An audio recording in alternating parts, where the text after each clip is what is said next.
Hi, everyone. Welcome to today's show. My name is Carrie Stober. So glad that you are joining us.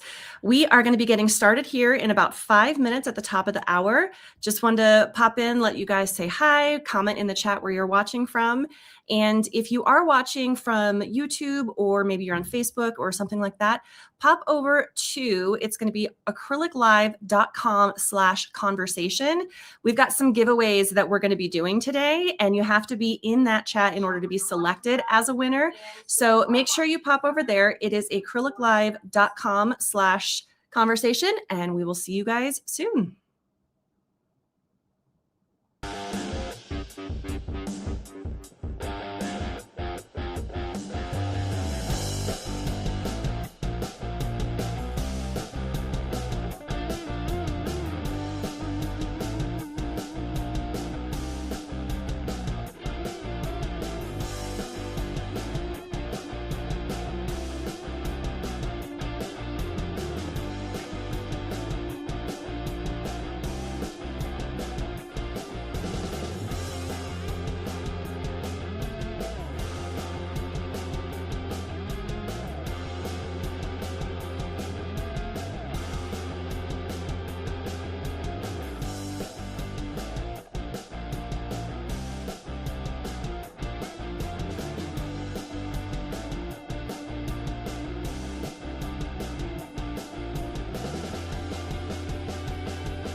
Hi, everyone. Welcome. I'm so glad that you are joining us today for our conversation about working with acrylic. My name is Carrie, and I'm going to be helping to moderate this webinar today. Before we get started, the first thing I like to tell people is to refresh your browser. If you have any sort of technical issue during this event, refresh your browsers. That's going to fix things 99% of the time. And if it doesn't, don't worry. We are going to send you a replay after this. It'll probably be about an hour or so after. So welcome. In case you're new, Streamline is the publisher of several art magazines and newsletters. We've got art events, retreats, over 600 in-depth art instruction videos. There's a lot of things that we do for artists, and you can find all of that stuff at streamlinepublishing.com/art. So write that down, check that out later, streamlinepublishing.art. So many things. Eric likes to say that we are Disneyland for artists. So there's always something for everybody. We like to give things away, so I am going to pick some names out of the chat. I want you, if I call your name, to type "I'm here" in the chat, and then you're also going to need to send me an email. It's winner@streamlinepublishing.com. That's right there at the bottom of the screen. So if you win, you got to email me so I can get you access to your prize. So I have a couple of options for our giveaways today. The first one is a streaming video. It is our Larry Moore creative video. It is one of the best videos, the creativity course. It's so good. He does demos in gouache, in oil, but the medium that you paint in literally does not matter. The first 15 minutes alone of this video is just amazing, and I highly recommend it. So the winner of the creativity course from Larry Moore is Sandra Cornell. Sandra Cornell. Congratulations, Sandra. Send me an email. We'll get you that. And the next one that I have is a new video from Carla Bosch, and this is an acrylic video, Acrylic Landscapes with Carla Bosch, and she is such a fun painter, so you're really going to enjoy this video. And the winner is Luciana Perez of Brazil. Congratulations, Luciana Perez of Brazil. Congratulations. You're going to get Carla's video. And then my last giveaway for the start of this is a pair of value specs. These come in handy. Eric invented these after, he didn't want to have to hold up the sheet of, red paper that you hold up to use your values. This makes it hands-free, which is nice and super handy. I use it when I am reorganizing my pastel palette so that I don't have to take a picture and then, look at it again and everything. So makes it very handy. And the winner of that is going to be Mike Nally of Georgia. Congratulations, Mike Nally. You are going to get a pair of value specs. Remember to send me send me an email, winner@streamlinepublishing.com, so we can get you access. And we will also put the links to those videos in the chat. That way you guys can check those out as well if your name wasn't called today. We're going to be giving away some more things later today, including a very big prize worth over $1,400. It's going to be a ticket to the Plein Air Convention in May, which is super awesome. So be sure to stick around through the end of this. We're going to go through the conversation with Charlie and Eric, and then we're going to get to, we've got a little break and a Q&A, and then we'll come back to Charlie for the Q&A, and then we've got a ticket to give away, and it's going to be fun, I promise. So today's video, this event, is sponsored by Acrylic Live, which is our upcoming virtual event. It's coming up in March, and it's got over 20 top artists, including Charlie Easton, who's going to be co-hosting, as well as Ann Blair Brown, Joe Gersick, so many amazing, amazing artists. It's going to be so much fun, and we are going to hear from them right now in this short video. Maybe. If you're like most artists, there's a moment where things start to feel stuck. You're painting, you're practicing, but something still isn't clicking. You want more confidence, a better sense of what you're doing, and that feeling of finally moving forward again. Most artists don't struggle because they lack talent. They struggle because they're learning alone. The best way to grow faster is when you're completely immersed, learning from great teachers, following a clear path, and painting alongside other artists who are figuring out at the same time. And that's why we created Acrylic Live. Acrylic Live is a live, online art experience. 3 days, 20+ world-class artists. You're not guessing. You're not just watching somebody else paint. You're learning with them. Live, online, and interactive. Acrylic is a powerful medium for growth. It's flexible, forgiving, expressive, and for many artists, it opens new ways of thinking. Even if acrylic isn't your primary medium, what you'll learn here carries back to everything you paint. And you won't be doing this alone. You'll paint alongside artists from all around the world, asking questions, sharing progress, and building confidence together. For a lot of artists, that's the moment things really start to click. This experience was an eye-opener for me. It changed how I paint forever. Akavani J, Acrylic Live attendee.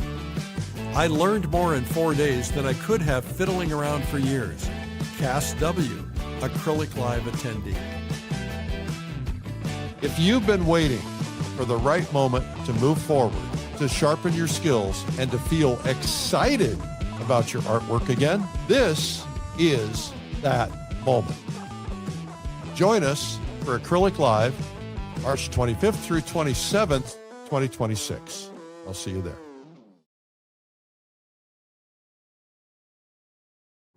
I'm really excited about that event. I don't know about you guys, but I think it's going to be fun. So since we're on that topic, I want you to go into the chat and I want you to type the word acrylic. And we are going to give away a general ticket to that event coming up. It's March 25th through 27th. So go in the chat right now, comment acrylic, and I'm going to pick a winner. So I think there's a little bit of a delay. Let's see here. Who's it going to be? Who's it going to be? Come on, guys. You got to get typing. There we go. And it is going to be Julie Vanasse from Quebec. I don't know if I said your name right. Julie Vanasse. You are going to go to Acrylic Live. Congratulations. And if you already have a ticket, don't worry. You can give it to a friend, which is always so much fun. So send me an email, winner@streamlinepublishing.com. Congratulations, Julie. You are coming to Acrylic Live. So welcome to Working with Acrylic, Not Against It, with our special guest, Charlie Easton. Anne was also supposed to join us today, but unfortunately, due to the terrible weather in Tennessee, she has been without power all week. She is really bummed that she couldn't be here. So prayers for her and everyone else in the country dealing with all of these same issues. That's just terrible to have to go through that. So today, I would like to introduce you to the host, Eric Rhoads. Most of you probably know Eric, but we've had a lot of people who've signed up for this event who may not know him. So we've got magazines. These are great. Eric is the founder of Streamline Publishing, and it is the only art-owned magazine company, and he's over 2 decades that he's been a plein air painter, and he started Plein Air Magazine and then later Fine Art Connoisseur Magazine. And then we also have our newsletters. We have multiple art newsletters, including Inside Art, which is more of our general newsletter for more, all the different types of mediums. And then we have Realism Today, Pastel Today, American Watercolor, Fine Art Today, and Plein Air Today. Lots and lots of great content for everyone. Eric is also the host of the Plein Air Convention, which I mentioned earlier, as well as in-person retreats like Fall Color Week, Paint Adirondacks, and Winter Art Escape, which is actually coming up next week. And that is where Eric is going to take a group of artists to plein air paint around Hilton Head and Savannah to escape this terribly brutal winter weather. Then we also have our virtual events that he hosts. We've got Watercolor Live, Acrylic Live, Gouache Boot Camp coming up in February, Pastel Live, Plein Air Live, and Realism Live. So truly something for everyone. And if you're interested in online learning, we also have Art School Live that Eric hosts. It's weekdays on YouTube, 12 p.m. Eastern. He does Marketing Mondays, Feedback Fridays, and he also has artists that he invites to do demos for you during the week. So that's all free lessons. Be sure to check that out at Art School Live if you search YouTube. And Eric is passionate about making art. He is a landscape and portrait artist. He's been painting for over 3 decades. He's in 3 galleries. You can follow him on Instagram. It's @Eric Rhoads. He's also the author of the best-selling Make More Money Selling Your Art. And he's been featured in the New York Times, the LA Times, Chicago Tribune, like all of those things. He was nominated as Entrepreneur of the Year by Inc. Magazine, and he's the five-time recipient, of the fastest growing companies that Inc. Magazine does. So without further ado, here's your host, Eric Rhoads. Hi, Thank Eric. You, Carrie. Everybody give Carrie a big round of applause, please, because go into the chat and say, yay, Carrie, because Carrie's doing an amazing job. Carrie is one of those people, they always say, person. She is the busiest person I know, and yet she just crushes everything she does. So give her a round of applause. Thank you, Carrie. Appreciate it. Carrie does all the heavy lifting around here and keeps everybody in line. And she's the head of our events division. She's the head of our virtual events division, and she's the head of our plein air salon, and has been involved in so many different things. So she's just amazing. Thank you. Thank you. Thank you, Carrie. Every time we do one of these special broadcasts, our goal is to over deliver and to give you more than you expect. Now, Are we going to do that today? We're going to try really hard, and hopefully we will. Go into the chat right now and put the number 5,000. You can do it, spell it out, or you can do it with numbers, 5,000. All right, go ahead and put that in there.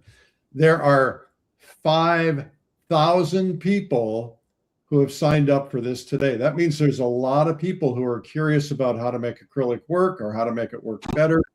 And if you can walk away with just one thing today that's going to make you a better artist, that's going to be amazing.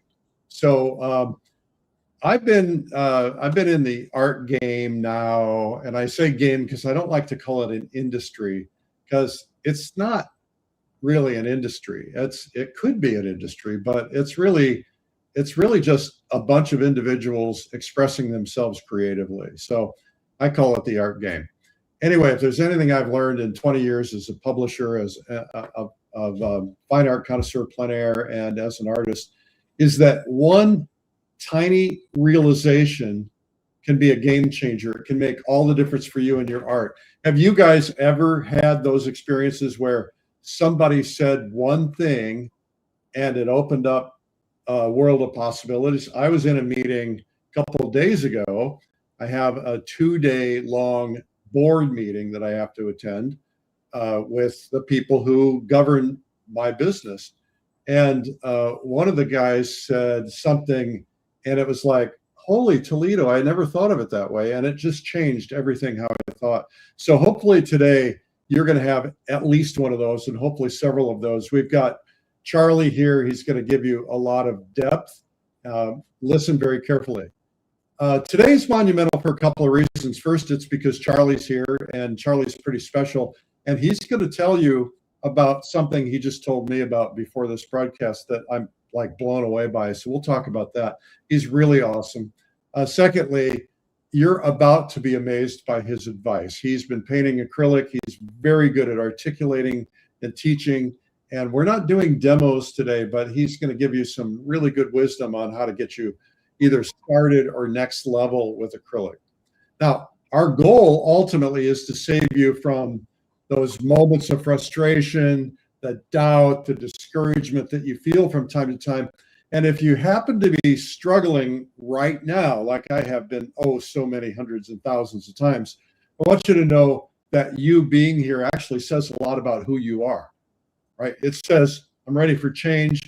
I'm curious. I want to grow. I'm serious about creating art that's authentic and true, and that you're willing to actually invest in yourself, to work on yourself, and be open-minded. So that's terrific. Give yourself a pat on the back. If you're sick and tired of pouring in those countless hours to improve, I hear people talking about being self-taught, and I think about all the struggle that they went through. And there's nothing wrong with being self-taught, except what you're doing is when you can study under other people who are masterful, who have made hundreds and thousands of hours worth of mistakes, and then figured out how to correct them and to keep you from doing that, then that's really what this is all about. What we want to do is to get you to the point where you're not going to be stuck in the same old routine, creating the same art, and wondering if you're going to be as good today as you were yesterday. And the bottom line on that is, of course you're not. I mean, you get a little tiny bit better, but practice does not make perfect. Perfect practice makes perfect. So we're going to talk today a little bit about perfect practice. Now, Carrie mentioned my background, and a lot of you already know who I am because I've been out there boring people for the last 20 years. But there was actually a time when I decided I wanted to learn to paint. When I was a kid, I'd sit at the table and paint in acrylics with my mom. And she was a painter. She tried really hard, but she wasn't a very good painter, I'm sorry to say. But at least she was into it and she loved it. And that's what really mattered for her. But I think had she been exposed to the stuff that we have today, she'd have been really thrilled to be able to participate in it. As a matter of fact, I sent her to one of my conventions one time, and she was like really, really interested in it. So I really wanted to paint so badly. I I was really bad. I couldn't draw a stick figure. My drawing was awful. My painting was worse. It was globby. I tried to paint. I tried to learn on my own. I was trying to copy pictures out of National Geographic, and I just really had a bad time. I still have those paintings, and they're pretty awful. But then I decided to take some classes. My wife actually bought me a class, and I went to this guy, and he said, just express yourself, throw the paint on the canvas. And I said, I went up, I tried it, and I just wasn't into it. I said, I really don't want to do this abstracty thing. I want to learn how to paint something that's real, like an object or a bottle or a person or something. And he said, oh, nobody does that anymore. It's been done. And I tried to get into it, but I couldn't. So I quit the class. But while I was doing it, he said, you're probably not right for this. Some people are meant to be artists and some people are not. You're probably not. So that just was like sticking a stake in my heart, right? He was like, it was awful. So I think as beginners, we get really insecure.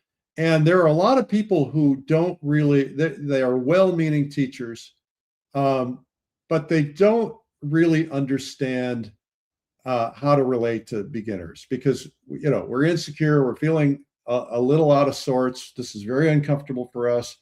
And we really need help with it. So anyway, I went through 2 different teachers who told me I shouldn't paint anymore. And so I started believing them. And I went home and I threw my stuff away or I put it away. And then, I couldn't stop thinking about this idea of becoming a painter again. And so eventually I did find somebody who figured out the right way to teach me. It changed my life because of that person. His name was Jack Jackson. I actually changed my life. I was in the publishing business in another industry. I still do that, but I started doing art and I started seeing things differently. And I devoted the rest of my life to art because I want to help others find a way that they don't have to go through the frustrations that I went through. So what really feels good to me is that hundreds and hundreds and hundreds, probably thousands of people have sent us emails or texts or notes and said, I didn't believe I could paint. I thought you had to have talent. And now they realize it's just a step-by-step process. This right here, I just got this, I just opened it today. And it says, this lady typed it. If you can imagine, I don't even have a typewriter anymore, but I don't want to read the whole thing, but she said, you enrich us, Mr. Rhoads. Thank you. That's really, I love hearing from people like that.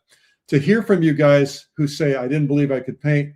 Now you're painting. I think that's really cool. So I've had people tell me they had dreams when they were kids, like I did, of becoming a working professional artist, but their parents are like, no, you need to get a real job, right? And now they're finally coming back to it. And of course, there's a lot of you watching right now who are younger who might be facing that. And your parents are like, go get a real job. And you're like, can I make a living doing this? The answer is yes, you can. So my goal is to help keep you moving in the right direction, moving on your journey, help you avoid some pain, some frustration, and not have to go through all the nonsense that me and a lot of other people had to go through to learn. I was always driven by the idea that we can get better and there's a better way to learn. And that's what we're doing here today, along with many other things we do. So, people are always asking me, like, how do I get my creativity flowing again? I feel stuck. It vanished. Or why did my well of inspiration dry up? Or how do I find my voice or my style? Or how do I get good?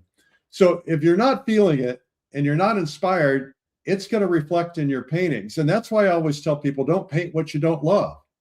Paint what you love, because at least it'll come across. If you're painting something because you think everybody will buy it, but you're not into it, it's not going to look very good. So here's a harsh reality. Most of the thousands of people watching today, 5,000, who could be brilliant painters, will never be, because they don't understand how to break out of their rut and how to push themselves to a higher level. So today we're going to help you with that. Our goal is to change you today, give you a little bit of inspiration, give you some ideas, give you some feedback. So go into the comments, stay active in the comments. If I say, raise your hand, say hello, whatever, go into the comments right now and say, like, how many of you want to break your rut? How many of you are in a rut? Say, if you're in a rut, just say rut, want to break it. That'd be cool. Oh, I see that. See that. Okay. No matter what we present today, some of you are still going to ignore what we're going to tell you about, even though it's proven to work. So here's a little secret. You've got to want it. You got to be sick and tired enough of not being good enough that you're willing to do what we show you, even though you might think you have a better way. How's that working out for you? If you're sick and tired enough, go into the comments, say, yeah, I'm sick and tired, or I'm willing to try. I'd like to hear what your comments are. And if you're one of those people who won't ever get to where you want to be, just know it's not your fault. Our society has us believing this myth. It's a myth that artists are born with talent. It's completely false. We don't have a myth that brain surgeons are born with talent. No, we believe you go to medical school and then you go to specialty training to be a brain surgeon, and then you go through your residency and you go through, I talked to a doctor this week, it's like 8 years or 10 years and to get good at it, right? They weren't born with talent. They may have talent that kind of shows itself after they learn it. But the reality is that people are not born with talent, very rarely, once in a blue moon. And usually if you see somebody who can draw really well, it's because they've been doodling their whole life. They're practicing. So if you believe that painting technique alone is enough, you need technique to do instruction and practice, but you also need to understand how to find your voice. So today we're going to show you how to overcome some of your frustrations, to take yourself as far as you can dream. It's not easy. I'd be lying to you if I said it was easy, but it is simple. So your life can look a lot different than it does now. So what is your dream scenario as an artist? What would be like your dream? Do you want to just get a little better? Do you want to become a professional? Do you want to, maybe you're a professional, you want to get to the next level? I'd like you guys to go into the comments now and see what you guys say. You might want to travel. I love to travel, and I want to have enough money to travel, and I want to go to art school. I want to have enough money to go to art school. I want to get my work in museums. I've got my work in galleries. I'd like to have no money problems. Maybe your wish is I'd like people to just tell me how good my work is and mean it and not try to pretend, and to get respect from your fellow artists, your respect from your peers. I think that'd be cool. I know this kind of sounds a little crazy, but sometimes I dream that maybe I would be remembered historically in art history. I know it's kind of silly, but the idea drives me. Sometimes when I'm painting, I'm telling myself, this is really good. Maybe this will end up in a museum one day.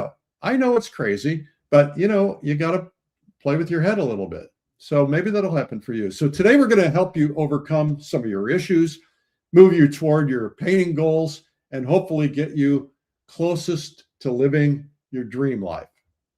So in the next hour or so, here's what it looks like. I'm going to bring on Charlie.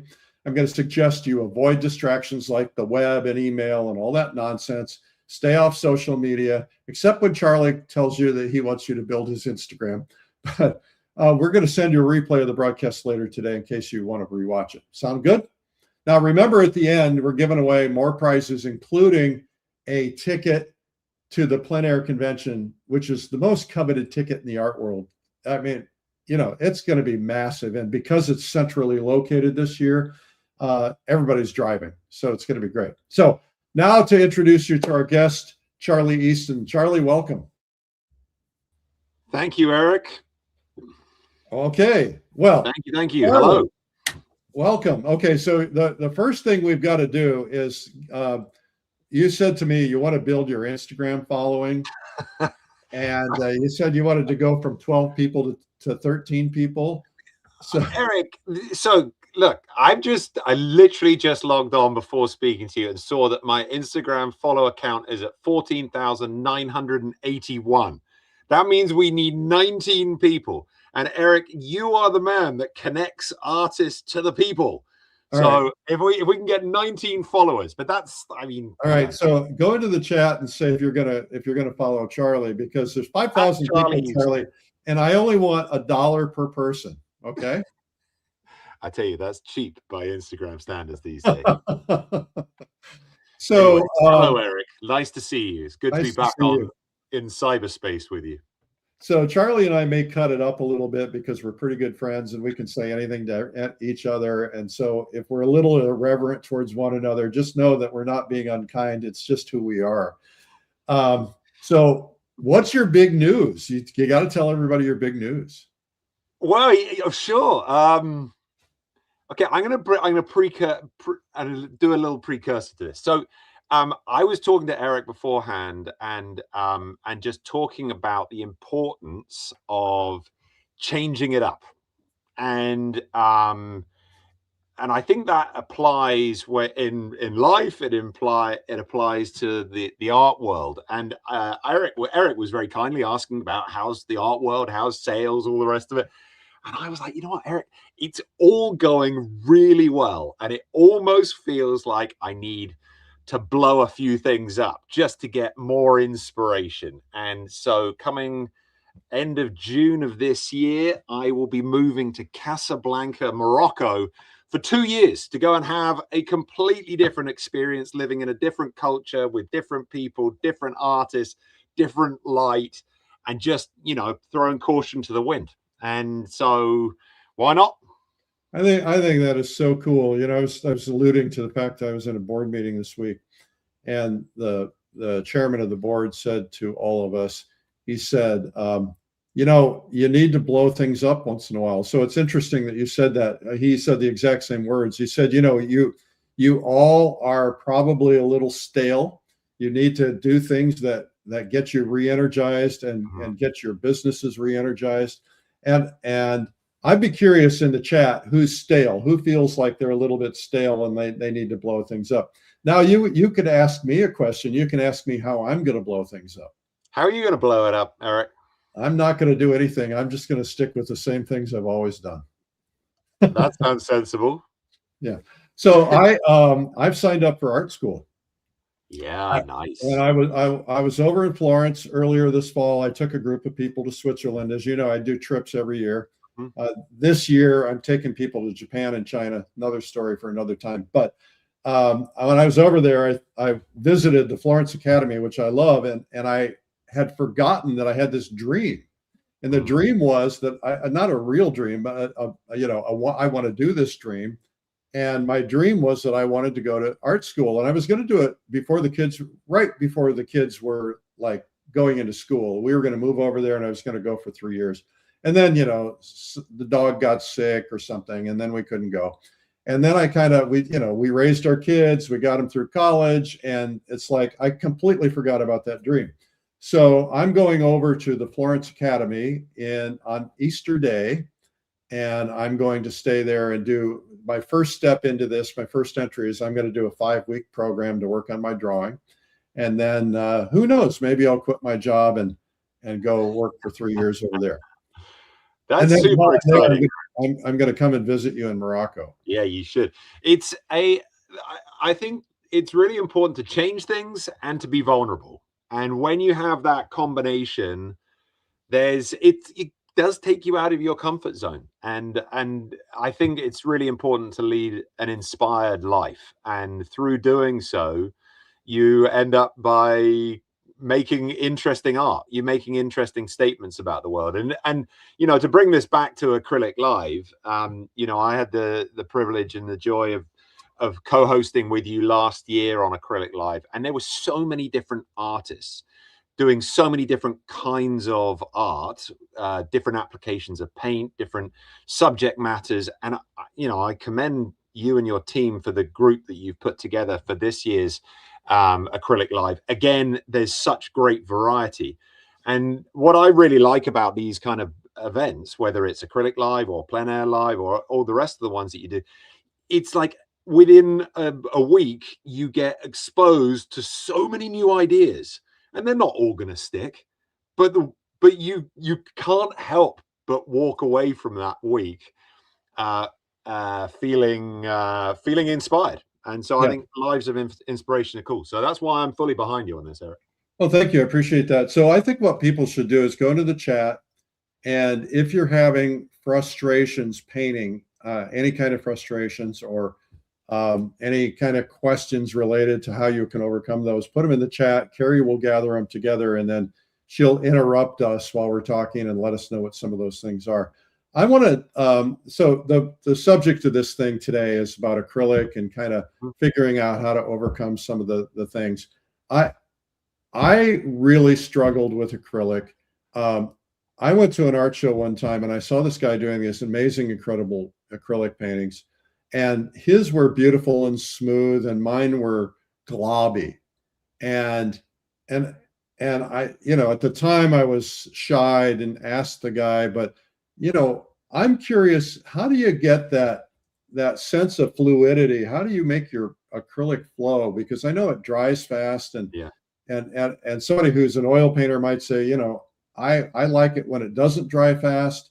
Mm-hmm. But you do amazing work. I don't know if we have any of your work to show, but if we do, we'll pull it up. But how do you deal with stuff like that? Yeah. So if you wouldn't mind, I'm just going to back up to something that's so important, is that everyone is thinking about acrylic in relation to other mediums. And I'm going to do that myself right now. But basically, if you're looking at acrylic in relation to oil, of course, it's going to dry faster. If you're looking at acrylic in relation to other mediums, it actually dries a little bit slower. But when you look at the properties of the acrylic versus other paints, you have, compared to oil, you have less pigment and more binder, plastic, water. So it's more translucent. So the way that in oil it works is that the oil hardens, leaving this textural surface that hasn't had evaporation. It's got like peaks and troughs. It's got fluidity that you can almost reactivate it. It blends. Acrylic, what happens is the water evaporates, leaving plastic and pigment. And when you consider that the water is kind of around a quarter of the substance that's in that tube of paint, in the paint that you put on the canvas, when you think that a quarter of what you're putting on is water, and it might be more if you're mixing your brush with water as well, when that leaves, and it leaves obviously quicker in an arid environment than it does in a humid environment or in a cool environment, the surface is going to get flatter.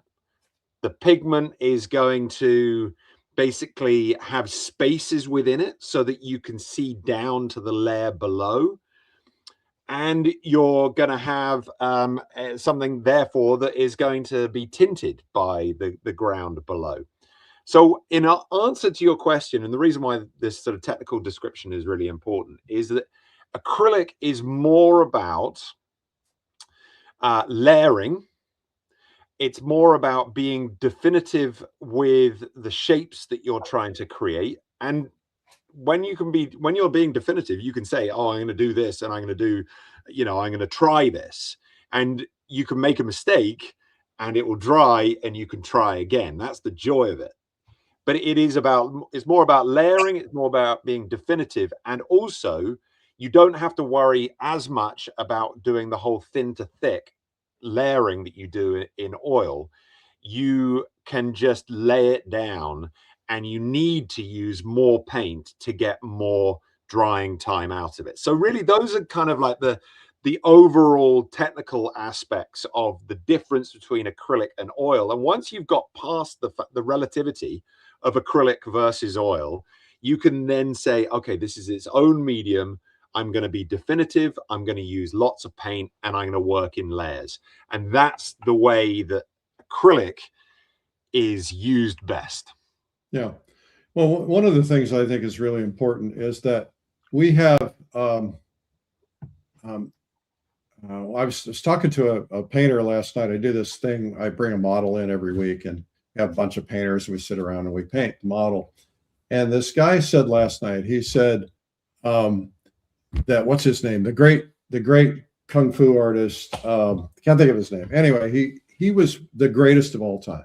Right. And he said that in his book, he said the difference between me and everybody else is that one guy becomes an expert in karate, another becomes an expert in taekwondo, or, you know, whatever the different variations are. And he said, so you can become the best at your medium. And, you know, as long as you're fighting somebody who's in your medium, you're great. But if you're in a street fight, you're going to get crushed. And so he said, what made me the best in the world was I studied them all. I got a black belt in every possible thing I could get a black belt in, and in street fighting. So he said, I could literally fight anybody, anywhere, at any time. And this artist said, you know, that's how I'm looking at painting, is I want to learn how to master it all. You know, I want to get good and competent at everything. I want to learn how to do portraits. I want to learn how to do landscapes. I want to learn how to do oil. I want to learn how to do acrylic, you know, that type of a thing. Right. Is that unrealistic? Is that something that, you know, you're going to hurt yourself by not focusing entirely on one thing, or is that going to help you shake it up? Yeah, I mean, I think there's two conversations on that. There's one which is like, what are you going to try and sell to galleries, and therefore onto the public, the art buying public? Because sometimes, yeah, there is a reason and a rationale for focusing and being known for something, and having an identifiable product. But as artists, I think it's absolutely worthwhile doing a bit of everything. I mean, what we're doing as artists, people who paint on a flat surface, is we are trying to translate the three-dimensional world onto a two-dimensional plane. And that magic trick, you can do it in so many different ways, which is the joy of the world in which we operate. And I find dotting around, actually going to different mediums, it can provide some relativity, and it can also say, well, it worked in this, so why can't I make it work in another medium? And so I'm not trying to say you have to force one medium to be like another, but there are definitely times when I go out and paint in oil, and there are definitely times when I'm in gouache, and there are obviously a lot of times when I'm in acrylic. So and when I do that, and also when I paint, you know, life drawing or life painting, when I do landscapes or do urban scenes, having an understanding of how you might approach a subject, one particular subject with one particular medium, you can then sometimes find little aspects of that translate into something completely different. And I'm all for it. I'm all for how the art world has so many different tentacles that you can, and rabbit holes that you can go down to. But I think I'm also quite lucky in that I know also what I gravitate to, and I'm living here in Canada with the mountains and the ocean around me, and I know that I'll always paint that. Not for long, right? Yeah, I'll be painting, you know, spice cellars and souks in Morocco. Yeah, sounds like fun. Well, I think there are, like you said, there are times for everything, right? There, yeah. I carry a lot of different mediums with me when I travel, sometimes more than others, but you know, when I'm traveling now, I've gotten to the point where I don't want to carry oils because I don't want to carry solvents, and I don't want to carry a lot of heavy stuff. And what are your thoughts on acrylic for travel versus something like oil? Yeah, so it's great, and it does depend where you're going. If you're going to the desert, then you're always going to struggle if you're going with acrylic. But I love, you know, when I travel, go back to Europe, I love taking acrylics. It's obviously a bit cooler there. There's humidity in a lot of the places that I'm painting, and to not have to worry about traveling with solvents or finding them when you're there is definitely appealing. There's also, you know, there's acrylics, and then there's acrylic gouache as well. So that's a slightly different, more matte kind of paint. And I know that on Acrylic Live we got a couple of painters that do paint in acrylic gouache, and I think that's great. They can pack down even smaller than the acrylic tubes that you normally buy at the art store. So I love traveling with acrylics. I love traveling with gouache. I've actually recently just traveled with water mixable oil because of that solvent problem that you're talking about. Just sourcing it, traveling with it, you know, breathing it in, and all the rest of it. And so yeah, acrylics are great for that kind of stuff, especially when you can then pack up your paintings and walk off. That's right. Well, that's what I found when I went over to Europe this last time around, is I didn't have to worry about wet paintings. Yeah. And that was so refreshing. I could just stack them up, throw them in my suitcase and not worry about them. So Lori Butler is asking, how do you keep acrylic paint soft when you're plein air painting, when you're outdoors? Because she says she's a slow painter. Yeah. Yeah. So there's two parts of keeping your acrylic soft. There's keeping the paint that you're dipping into soft, and then there's keeping the paint on the panel soft. And the first one of those is I make sure that I have lots of paint either squeezed out or in little buckets. So and then I can spray it with a little laundry spray. I also make sure I keep that out of the sun, obviously, because if it directs sun onto that, it's going to skin over very, very quickly. So if I can keep the paint that I'm drawing from wet, then what I can do is I can be quite deliberate. I can take the paint out of those little wells, mix it, apply it to the canvas, and I've still got a little bit of time after I've applied it to the canvas. So if I'm being deliberate and saying, okay, I'm going to paint this shape with this transition within it, and it could be a massive transition, it could be a very small transition, but I will have time with the acrylic to dip in, make a mark, and create a wet in wet blend on the panel. What you don't have is the ability to then alter it later. You might have to repaint that section or that shape. So acrylic really works when you are being like quite deliberate in your shape making. And the good thing is, as I said before, if you get it wrong, it will dry and you can try again. So it's not like when you're painting an oil and you put something down and even if you wipe it off, it's still a bit of a swimming pool, and it's not drying and you've got some white on there and it's making whatever you put on the top chalky. In acrylic, the great thing is you can say, okay, I'm going to look at this shape. I'm going to paint the transition within it. It might be from warm to cool or light to dark. And you paint that transition. And trust me, like if you use enough paint, you could be painting in the desert and you would still have wet in wet time there. But you just need to think about in advance, I'm painting this shape with this transition within it. And the demo that I do for Acrylic Live has absolutely talked about that, because I'm painting a 3 foot by 3 foot painting. Oh. And so it's like, you know what, there's this transition and you need to go from this to this. And so it's like, you have plenty of time to do that. So when you talked about laundry spray, you're just talking about a water spritzer. Yeah, just a little water spray. Yeah. So I had a situation last year. My wife says to me, she says, we're going to a birthday party tomorrow night. Do you have any paintings that we can throw in a frame and take as a gift? And I'm like, no. And she says, well, why don't you paint one? And and I'm like, okay. So I went out and I started to paint something. I thought, wait a minute, I'm going to take a wet painting to a birthday party. That can't go well. So I pulled out my acrylic gouache. Right. And I did a quick painting. And what was nice is, I worked on it for a while and then it dried. And then the next day I worked on it for a few more minutes, threw it in a frame. It was dry, took it to the birthday party. It was a big hit.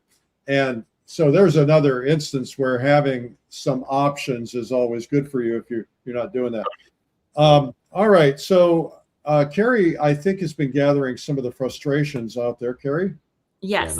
So the number one frustration is acrylic dries really fast. So in the idea of making it work for you, not against you, what are your suggestions to help overcome the frustration of acrylic dries too fast, I can't complete a painting, or, that kind of thing?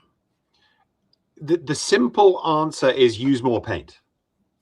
And I know that sounds really trite, but so often I see people's acrylic work and it's very flat. You can see the surface of the panel or whatever they've painted on. And that they're either not using enough paint or they're using so much water within it. I use tons of paint. And acrylic's cheaper than oil for a reason. It's because, as I was saying at the top, there's, you know, only maybe 30% of the tube is pigment in an acrylic paint, and, you know, up to 3/4 of the tube of oil paint is pigment. And so you're paying more for the oil paint because you're paying more for the pigment. So what that means is, in acrylic, is like, some people look at it and go, oh, well, it's the same thing. I can just use the same amount of acrylic as people do in oil. And that's not the case. You do need to use a lot more acrylic paint. And that's the big problem, is people using too small. They squeeze out a small amount, which dries quickly on the palette. Or they're taking a bit of that and you're only using a tiny amount, a little touch, and putting it on their canvas, and it dries really quickly. The way to get over the frustration of drying time is to use lots of paint and to be deliberate. And also, as I said, to think about layering rather than to think about, you know, putting something down and manipulating and blending edges, because that is where you will get frustrated. The frustrations that I see people have is because they put something down on the canvas and they go, well, how am I now going to match that? And, or in retrospect, I would have liked it to have this transition within it. And what am I going to do now to it? Because you can't get a wet and wet after it's dried. So how do you deal with that? How do you, if you want to do edges, how do you soften edges? You have to do it, I guess, when you lay it down right away. Yeah. Or you repaint once you've realized that you should have made a different decision. And I do that all the time.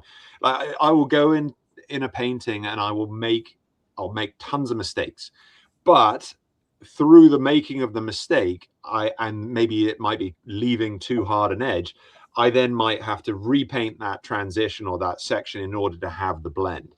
The other thing that you can do is you can wet the surface. Now, you can wet the surface. I wet the surface, and I'm constantly spraying panels when I'm outside or here in the studio. You don't want to use, you know, too much water, otherwise it starts dribbling. But a little bit of water on the surface is no bad thing, because then you can get slightly softer edges. And I was talking to, you know, people who worked in acrylic and illustration for years and years and years, people like Nathan Folks, and they used to work in acrylic, and they would always work on a horizontal surface with lots of water.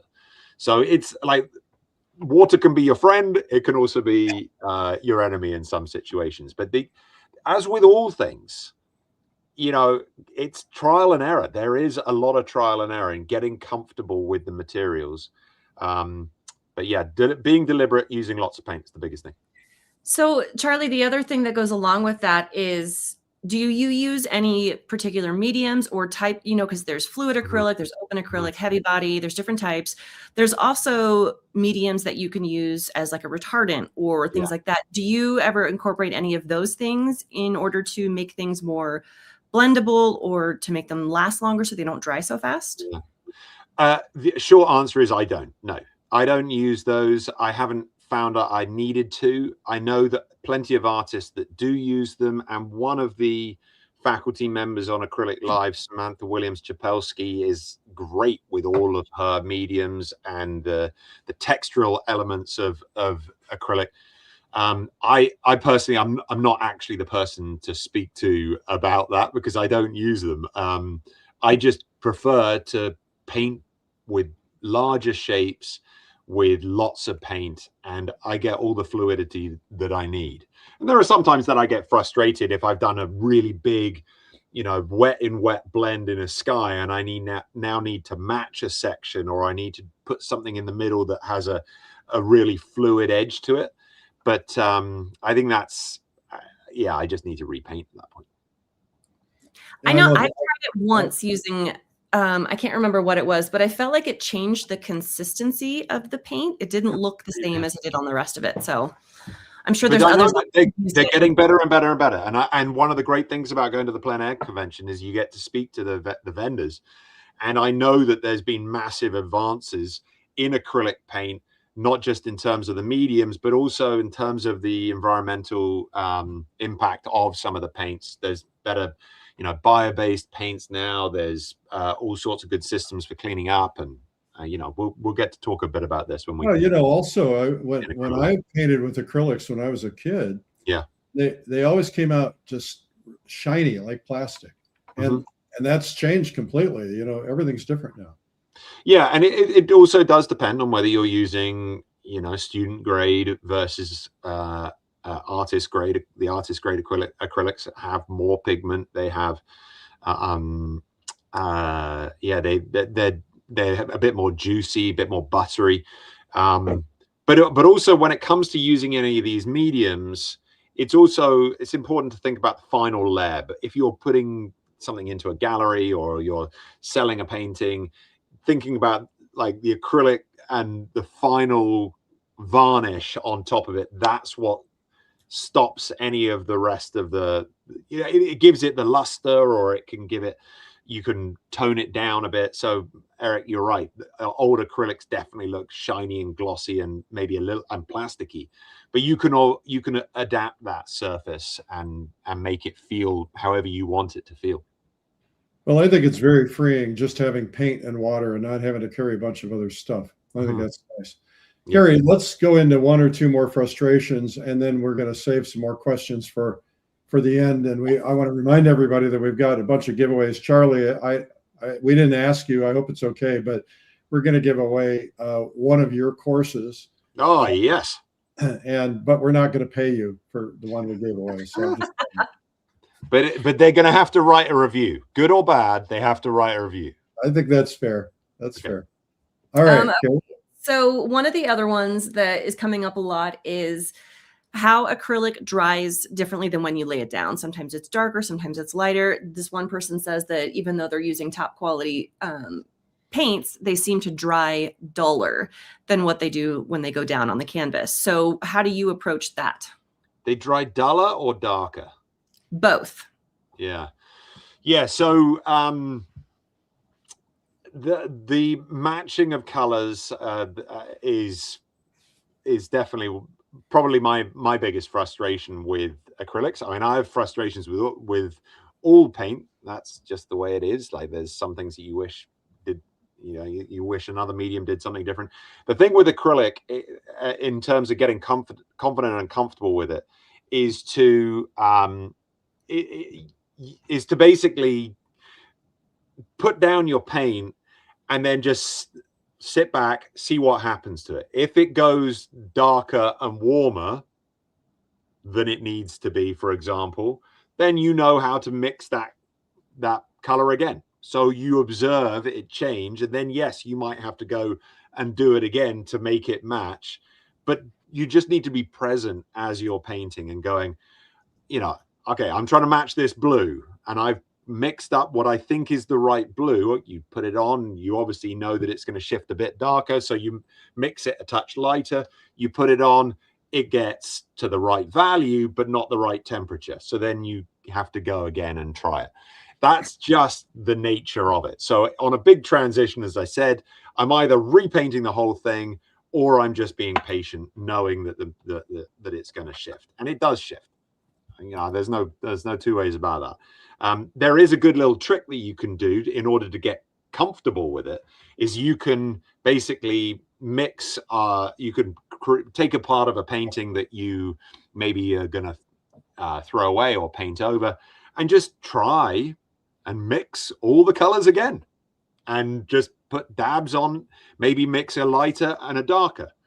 People, I think, in general, are afraid of doing exercises and tests. They want to be doing straight out of the gate. They want to be painting their masterpiece. But I do tests, and I do little training exercises all the time in order to hone my value control and my temperature control. And when it comes to remixing colors in order to let's say blend go back into a dried transition, go and do tests. Take something like, I've got a painting here that's fully dry. I could go into this and say, I'm going to try and match that color again. And if I isolate an area, I could go, I'm going to do a lighter version here, a darker version here, a warmer version here, and a cooler version here. And then I'll try it. And one of them will probably be right. but I will get the information from doing that practice. And then the next time I try and mix that, guess what? I'm going to be better. Well, obviously, these frustrations are not stopping you. You're in a bunch of art galleries. You're successful as an artist. And so you're working with it. I think it's terrific. Charlie, what we're going to do is take a short break. We're going to talk about something else, but stick around for our Q&A. Get your questions ready for Charlie. Submit your questions in. Carrie's going to start gathering them, and we're going to have some more giveaways too, including a couple of really big prizes. Okay. Well, we've covered some territory already, and you have some awareness, opportunity, and information you didn't have a few minutes ago. Hopefully, you've had a couple of moments of clarity. I know I did. I still have some frustrations with acrylic, and there's a couple of things that Charlie just completely clarified for me. I'm going to take a couple of minutes today to identify a couple of opportunities. First off, it's the way our minds work, which is not really very well. So 48 hours from now, you won't remember my name or most of what you saw today. You might not even remember Charlie's name or Carrie's name. And if you try hard to think about it, you'll find yourself a little bit confused about all the different things he said, because it all kinds of runs together, right? Our minds are like sieves, and we throw stuff in the top, comes out the bottom. So new information can only be accepted, understood, and used through repetition and through immersion. Secondly, ideas and information without application and implementation only they create frustration, and then they don't have any value to you. So you need some tools. So we've got some good news. We figured out why so many artists struggle to make the progress they want, even when they care deeply and they work hard. You know, we're in the training business. We work really hard at teaching people how to paint, and we've been studying every possible thing we can to help them get better. And I realized that I can know all the right things and still might not make the progress that I want, because knowing isn't enough. What most of us really need is guidance, but we also need structure. We need help seeing what we can't see for ourselves. And there's the part about all of us that wishes somebody could just come in and hand us a little pill and say, hey, take this and you'll paint like Charlie. And you'll be a better painter, right? But so far there's no little pill. Maybe AI will be that little pill, and you'll be able to type in and it'll do an oil painting for you. But we don't want that. I mean, we want the individuality of what we do. The truth is that most of us are struggling unnecessarily. We all know that we can be better, no matter how good we think we are. I painted last night with a model, and my painting I was so confident. I was feeling so good. My painting was starting out so perfect. And by the end of the night, I completely screwed it up. It's just like, it was embarrassing, but it happens. So I've been in your shoes. I get it, that things don't always stick. So when I said I couldn't draw a stick figure, that was totally true. I didn't come into this with some natural gift. I struggle all the time. We all do. I have spent the last couple of decades helping artists grow, and I plan to spend the rest of my life doing the same, the next couple 100 years anyway. So everything I'm about to share with you comes from a genuine concern for artists like you. And I want you to become the artist that you really want to be. I want you to be able to look at any painting from any painter and say to yourself, I think I can do that. I know how to do that. And I go into museums all the time, and I buy the postcards and stuff, and I copy them because I want to learn how they did it.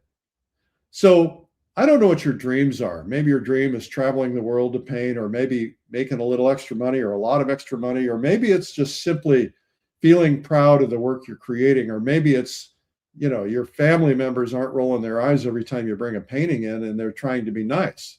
I've been there. I know those empty compliments like, oh, Eric, that's really interesting, or oh, those are really beautiful colors, but they're not saying, real true compliments.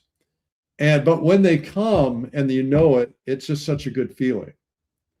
But you don't get there alone. When people talk about being self-taught as a badge of honor, I think there's a much faster way. They could have saved a lot of years and then built by standing on the shoulders of other artists who've already learned the lessons instead of spending decades trying to figure it out the hard way.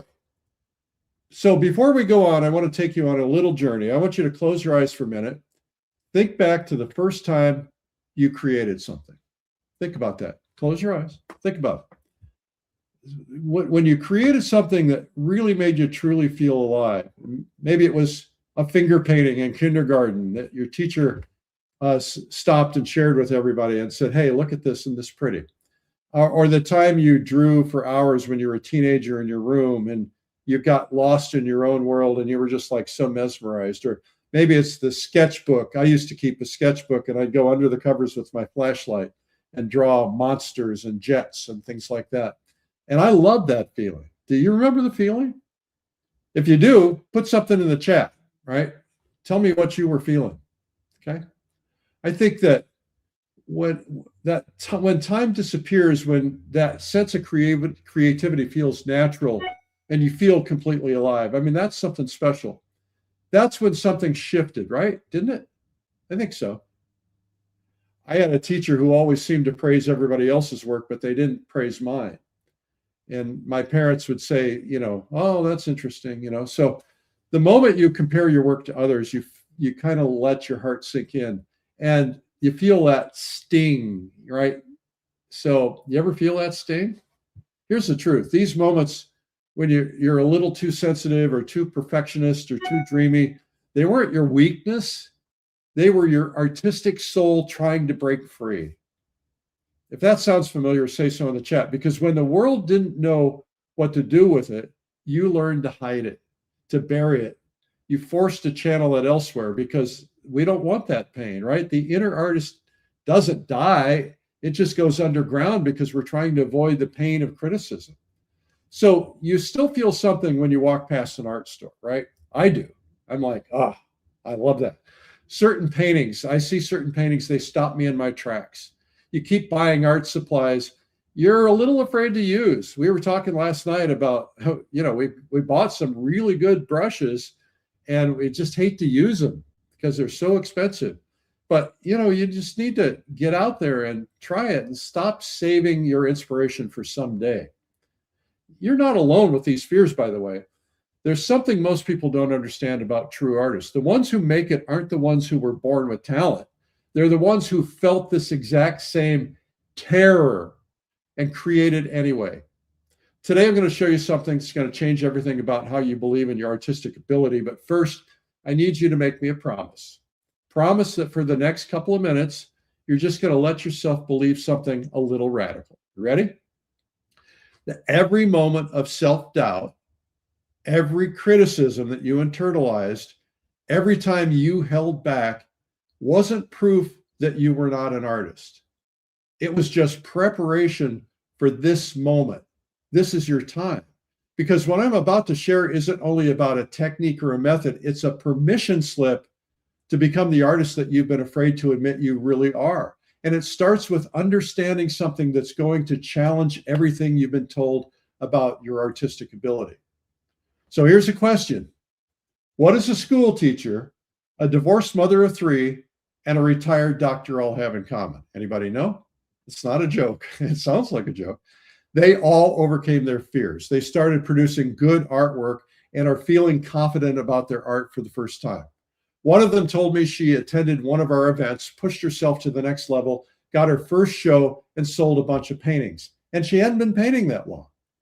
Now, you might have been thinking, oh, well, that's kind of impossible. And you're right. It is impossible if you follow the conventional path. But you see, I've spent a lot of years trying to understand and figure out why some artists make great progress and others stay stuck. And I've noticed something fascinating. The most successful artists aren't the ones who followed the rules. They're the ones who are willing to look foolish, take the risks, and trust their instincts long enough for things to start clicking, in spite of the criticism. Is that you? So say in the chat if so. Well, let me tell you something that might shock you. Your lack of traditional art training, it's actually an advantage, right?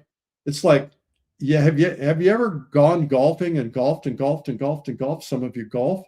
and then you develop a bad swing, and then somebody has to spend years trying to undo your bad swing. That's what's happening. You're not having to unlearn years of bad habits. You're not boxed into somebody else's way of seeing. You're open, and that's where real growth happens. So on a scale of 1 to 5, 1 being I'm just curious, and 5 being like I'm totally ready for my transformation, what's your number? Go in the chat. Tell me what your number is. Now, looking at the responses, that takes a minute for them to come through, but I'm guessing I'm going to see a lot of 4s and 5s, and that's good. So it tells me something important about who's here today, and that is what I'm about to share is going to challenge a lot of people to believe about learning art. I'm not going to provoke you, but to help you understand what actually works. But before I do, I need you to make me a promise. The promise is you can go into the chat and say, yeah, Eric, I promised. You can go into the chat and willing to temporarily suspend everything you think you know for a couple more minutes, because that comes next. What comes next is the most important artistic revelation of your life. I know that's a big statement. It's going to make you very, very uncomfortable. Both of these reactions are perfectly fine with me, but here's the part most people don't believe. Real progress doesn't actually take years. I'm going to repeat that. Real progress doesn't actually take years. When the right conditions are in place, artists like you can experience meaningful growth in just a few days. That's why when government organizations are sending someone to another country, they put them into only a 1-week immersion program, and they go out of there with that 1 week of immersion. They go out of there speaking the language. Wouldn't it be great to be immersed and go out speaking the language, to know the tools? It's not because you suddenly got talent. It's because for the first time, you're learning in a way that actually works. Growth happens faster when a few things come together. Time to stay immersed instead of jumping in and out. See, what we all do, what I did for years, for 20 years, I jumped in and out. I studied, I went to workshops, I didn't. I went, I didn't. I worked, I would, it was back and forth. I didn't make much progress. Nothing wrong with workshops, of course, but get clear instruction instead of vague inspiration. Ability to watch, try, reflect, and try again. And the guidance from artists who know the path, not just the destination. See, most artists never get all of that in the same time. That's why progress feels slow or it stops altogether. And that's why we built Acrylic Live. It's not a class. It's not a quick workshop. It's an immersive experience, like the language, where you're speaking the language for long days for a week at a time, where you're just totally immersed, and you come out of that with all this stuff implanted in your brain. Acrylic Live's a 4-day online art event. It brings together the right instructors, the right pacing, the right environment, the immersive learning, so that instead of guessing, you finally have space to understand what you're doing and why it works. Now, most events try to cram everything into a short window. Acrylic Live is intentionally paced.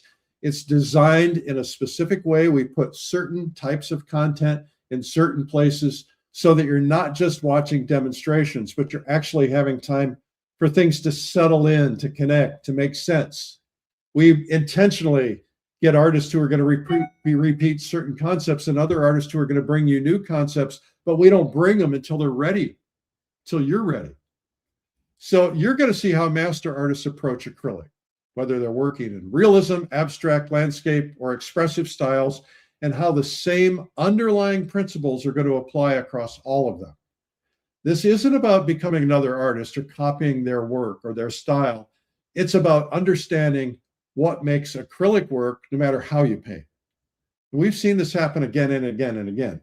Artists leave Acrylic Live painting with more confidence, clearer direction, and a better understanding of what they're doing. Not because they've memorized techniques, but because things are finally clicking. You know what it's like when things click. One of the biggest reasons this works is that immersion and repetition.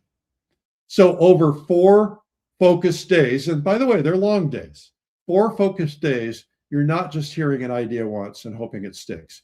You're going to see concepts reinforced from different angles, explained in different ways, and often that's when things finally click and they make sense. So sometimes it doesn't click the first time. It doesn't for me. Rarely ever the first time. Somebody have beat me over the head a few times before I get things. But you hear things time and time and time again, and suddenly the light goes off and you go, I finally get it. That's what happened to me in that meeting yesterday. It's like they're beating me over the head with all this concept and I'm not getting it. And then he said one thing in a little different way, and it's like, now I get it.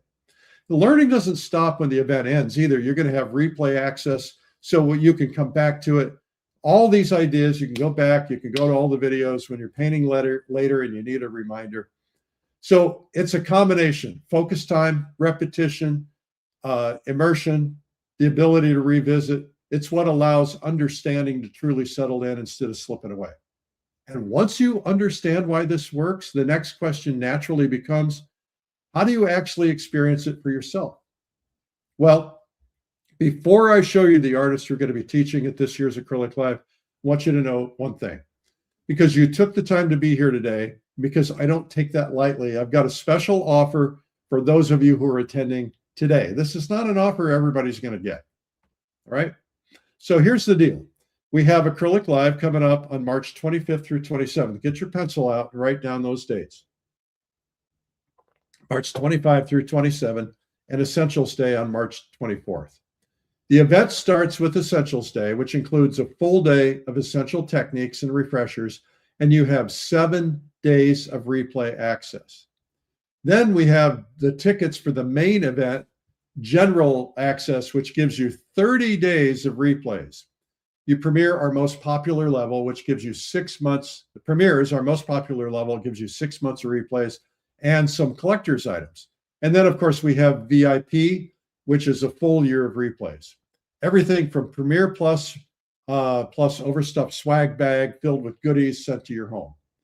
In addition to the demos from these top artists, we're going to have breakfast sessions where you can chat with your fellow attendees, a private Facebook community, a paint-along cocktail hour at the end of the day, and you can ask questions of the artist all day long while they're teaching and get answers to your questions from them. These are busy people you're not likely to have access to most of the time.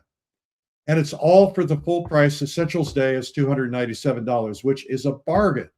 But since you're attending this webinar, we're giving it to you for free. I'm going to repeat that. Because you're attending this webinar today, $297, we're going to waive that. We're giving it to you for free, and here's how. No matter which tier you buy today, we're going to throw in Essentials Day for no extra cost. And one important thing to remember is that the swag deadline, if you're getting Premier or VIP levels, you have to sign up by Sunday to get that stuff to you in the mail. So you need to buy your ticket before then if you want that swag to show up for the event. As long as you're one of the first who book your seat in the next hour, you're going to receive Acrylic Live plus Essentials Day, plus the replays, and all of the bonuses that are offered, which is over the top. So can we show those bonuses real quickly? Do we have those bonuses? Okay, so we're going to give you, these each have a $197 value. Gil Dillinger acrylic demo from Pace, Ober-Ray Star Livingstone. Keep going. Ryan Jensen, Steve Browning, Carla Bosch, Jed Dorsey. All of these, it's almost $1,000 in value. And as long as you sign up in the next 1 hour, you can go to Acrylic Live and get all those bonuses. Now, even though we're holding your seats for Acrylic Live for you with all the bonuses in the next hour, the only thing we can't do is hold it longer. The last time we did this, we sold out fast and people begged us to extend the offer, but we can't. So we have tripled the bonuses this time because we know you're really going to grow.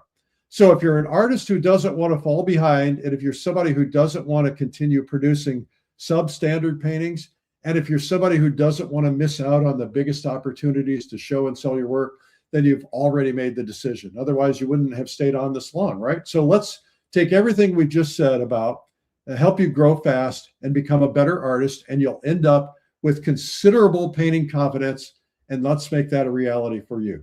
You already know this is a really good price and a really good bonus offer, and you already know that when you attend Acrylic Live, you're going to grow lightning fast and see incredible results producing your finest artwork yet. But now, instead of just watching or reading about your heroes, you get to talk to them. People will be wishing they could paint like you. You'll be the one in demand, very likely. And remember, your heroes had to go through decades of pain to get where they are today because they didn't have something like Acrylic Live. If they had something like Acrylic Live, imagine how much faster they would have become masters and how much faster and further they would have taken it. This gives you a huge advantage. Let's make this a reality for you right now. Click the buy button. It's making a decision about your future. Now, I'm going to do something new, and it's only for 20 people. Now, keep in mind that I'm a marketing guy. I'm a marketing consultant. I did marketing for some major brands that you know, like I did some marketing with Seiko and Fossil watches, right? In fact, 1 year of consulting with them bought me a house, a big house. And I get paid right now $9,600 a day for my art marketing consulting time, $1,200 an hour. And I'm not saying this to brag, it's just reality. And my mastermind coaching group paid $20,000 to be in the group for a year of coaching calls from me every 2 or 3 weeks. So I'm going to give 20 people, just 20, a full hour of my time in a group call. And you can ask me anything you want about your art career, about your marketing plans. You can ask me to critique your paintings. I will give you personal attention and the best answers I can. Keep in mind, I judge major art shows, so you might want feedback on how to win art competitions and make your paintings stand out. I know how to do that. I pick artists to feature in our magazines and our newsletters, so you might want to know how to get publicity, how to get noticed. I've even written a 2-time best-selling book on art marketing and have been a marketer all my life. So you can ask me about how to build your career. You'll be one of only 20 people in the world who get this hour of my time, but here's how it works. We will randomly, because we don't want the early birds to have to grab this, we will randomly pick 20 people who have registered in the next 20 minutes. 20 people who have registered in the next 20 minutes, 2020, to be part of this consulting group call, which will happen soon. So when you get that, you're getting more value. So this is people who register in the next 20 minutes from the time I stop talking. So it's really fascinating, isn't it? About how when you remember a time when you felt totally confident, you can easily feel that confidence again by attending Acrylic Live. Now, you'll click on the link that's on your screen. You'll fill out the form. You'll pull out your credit card or your payment system. You'll pick the amount of time for the replays that you want. You can even do the payment plans if you want to do that. And by the way, middle category is not much more expensive than the general category, but you get a lot more replays. And you'll really wish you had those because you're going to want to go back time and time and time again. Use this, it's a tool. And the VIP is actually the best deal because you can go back for a full year. And every time you run into a problem, you just go back there. Plus, you get a bunch of the cool stuff and perks. So today is the last chance to get the bonus merch if you pick the VIP. So do that now, because if you get this done in the next 60 minutes, you're going to get all those bonuses. And if you get it done in the next 20 minutes, you will be in the drawing for the first 20 people who get to get the personal consulting in a group call. So if you don't want to do it in the next 60 minutes, maybe you need to check with somebody, or maybe you need to think it through. That's okay too. But you won't get those bonuses. But you do still get the deal that we're offering you until Sunday. And by the way, nobody's getting that deal. So this is still a good thing for you if you even wait till Sunday. But the bonuses and the special 20, that has to be in the next hour and the first 20 minutes. Now, remember what I said earlier. I guarantee this to work, to transform you fast. But if you watch the first full day and you don't feel like it was enough to make it worth your while, let me know by the end of the day, the first day, and I will refund 100% of your money. Now, if you're a younger person watching this, what if you could get to a level of mastery fast? What if you could have a career like somebody like Kyle Ma, who's 24, 25 years old and crushing it? You would have your whole career ahead of you. Think about the earning power you get by getting that advantage of getting better sooner. You could be making the money you want potentially. You could be living your dream, traveling, and it could be maybe all the cool shows. But if you wait, you might do like I did and waste 20 years or 40 years, right, to get where you want to be. You need to do something. And if you're an older person, there's not a lot of time, folks. You want to spend the next 5 or 10 or 20 years frustrated when you still have the ability to learn and get your best?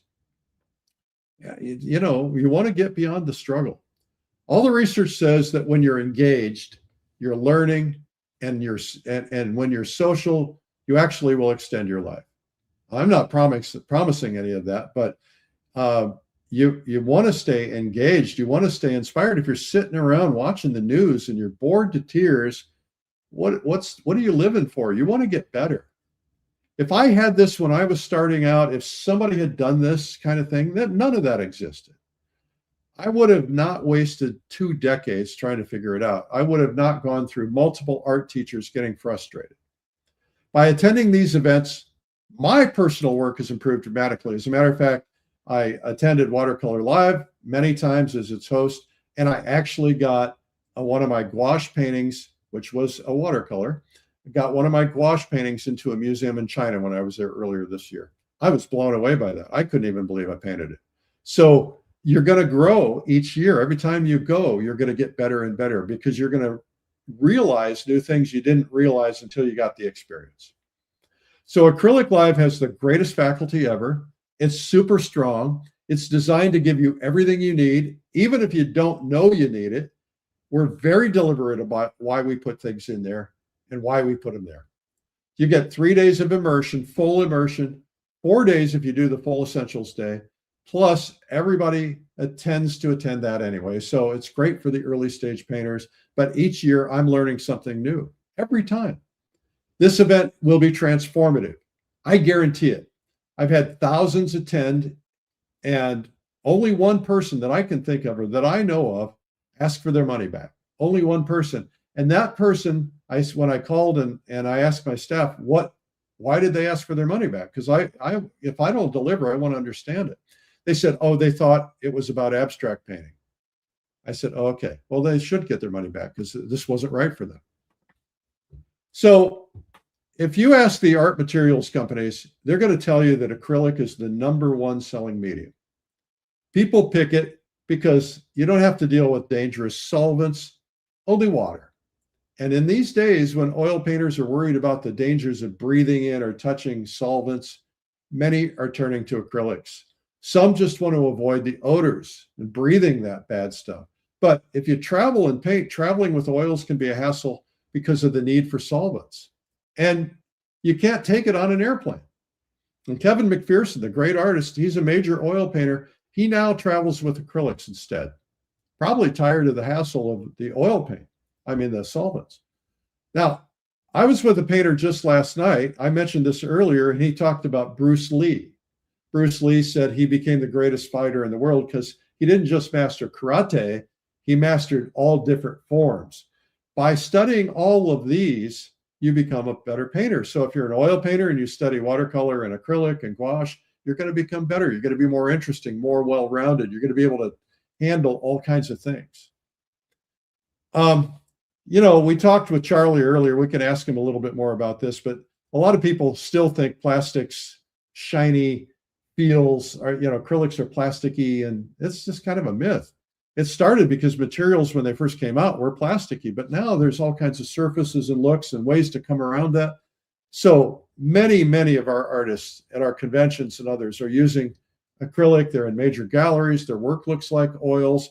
It looks a high quality standard. It's just a matter of knowing how to use these materials, which we're going to show you on Essentials Day. There's a lot of new types of acrylic you can learn about too, even what they call slow dry. So you might be thinking, well, it's not time for me because I have something more important to do. Maybe you do. Maybe I'll go someday. What can be more important than your art and getting yourself better? We hand selected this faculty from around the world to give you the balance and styles and topics that you need. And this faculty will never, ever be together again, not all of them, on this stage. And you know what happens to people who say someday? someday never comes. So if you're thinking you don't have the time, I get that. We're all busy. We have to set our priorities. But based on your level of frustration and satisfaction with your art at the moment, is it a priority? Maybe it's not. Can you find the time? Maybe you can. Can somebody else help? I found that I can make time with a little bit of planning and moving some things around. And remember, we have replays if you can't make it. So if you're thinking it's just not that important to me to learn right now, I get that. Nothing is important until something gets in the way. For instance, I wasn't driven to get better right away, but I just got invited to do a one-man show. And now it's like, oh, I gotta up my game and get ready for that, right? So you never know what's around the corner. If you're wondering if I can live up to what I'm saying here, look, I've got a 20-year reputation in the art world. I do not want to blow it by deceiving anybody. That's why we have 100% guarantee. First day, if you don't like it, 100% guarantee, we'll give you your money back. Because I can't afford to make stuff up. It would bite me in the butt. There are thousands of people who have attended my events, thousands, maybe tens of thousands, probably tens of thousands. People keep signing up year after year for these events. And for Acrylic Live, last time we did it, last year, 60% of the people who attended signed up to come again. 60%. If you don't believe me, ask them. Now, earlier I mentioned a lot of people don't believe that they have what it takes because of this insane idea that talent is required to learn to paint. It's simply not true. Every great artist I know started out doing bad drawings and bad paintings. Natural gifts might be a thing, but I don't see it. You know, it's a process. And we're going to show you that step-by-step process. And if you end up spending the first day watching and feel it's not for you, let me know. And by the end of the day, we'll give you a 100% refund, right? And if you're thinking, well, I don't know if you're sure you'll do it. Why wouldn't you implement what you've just learned? I mentioned it, just the 4 days of immersion, you will get better because the answers to problems are going to go into your subconscious mind and you're going to pop them out when you need them, right? Just by watching. And if you watch and you paint along and you study and you go back to the replays, you're going to get light years ahead. And maybe you're thinking it's a lot of money. I don't have the money to do it now. I'll wait for a time when I can do it later. The reality is that if you don't have the money, don't do it. But chances are you're going to kick yourself as you see others getting ahead and making the progress. And when people say they don't have money, what they're oftentimes saying is, it's just not a high enough priority. Look, I don't want anybody to take food off the table for you. That's not the deal. You shouldn't do that. But if you just stopped 1 cup of Starbucks every day for 60 days, you'd pay for the event. And by the way, we didn't raise the price. Even though our expenses have gone up considerably, there's inflation, we have resisted raising the price. We'd like to be able to raise the price, but we don't think it's the right thing to do. The investment in this event is less than you would spend on a couple of months of cable. I took a couple of people to dinner the other night. They had a bottle of wine. I don't drink. They had a bottle of wine, and the bill was higher than the cost of this event. I got a lot of joy paying for it and spending time with them, but the same money could have bought me 4 days, 32 hours, and a lifetime of benefit. And if you could even get 90 minutes of time from each of the 25 faculty members, chances are you'd spend over $10,000. And by investing in yourself now, you can afford just about anything you want in the future because of your success as an artist. Now, if this is a stretch, it's worth it. And one artist told me she went to her state arts council, got them to pay for the entire event. She got funding. One school teacher told me she got her school to pay for it, and they gave her the week off so she could get credit for attending. Another school teacher bought it, and she got the school to pay for it, and she played it all day for all of her classes. She got to watch it, but her classes got the benefit of it too, which is pretty cool. So if you're thinking, I want to go, but I can't get the time off work, I get it. I'm busy. I know. I understand that. We all have to pay the bills. Yet as I look back over my career, there were so many times I told myself I couldn't get away, which I actually could have. There are times when you see a need to put your sanity above everything else. Sanity is important because things like this will re-energize you, make you better at your jobs, recharge you, and just overall lift your spirits.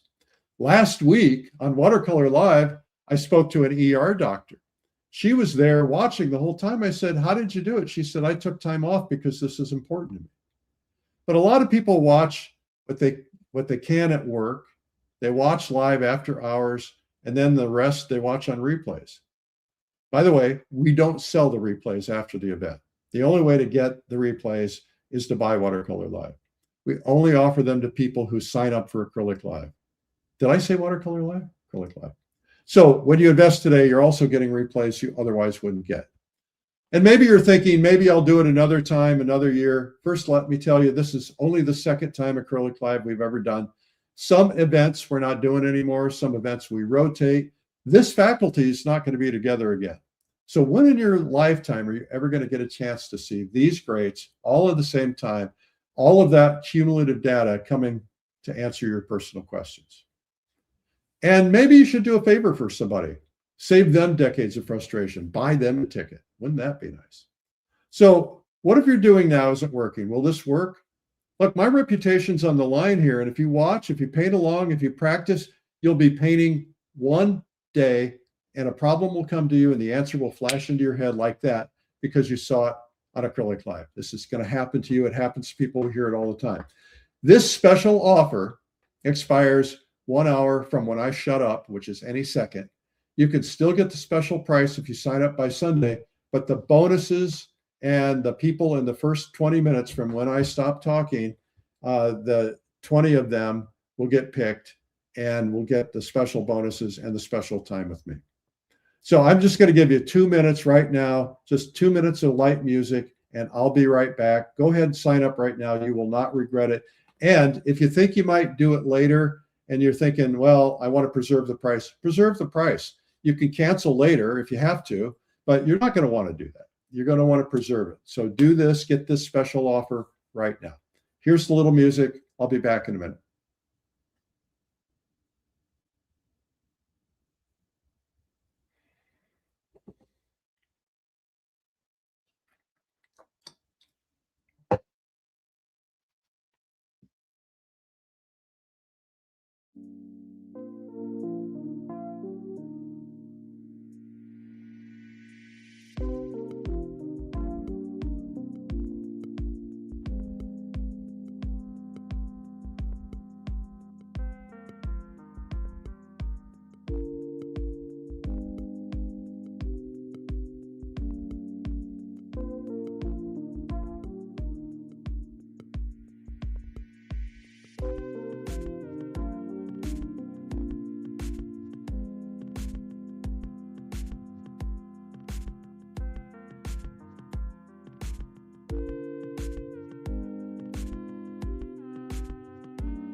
Okay.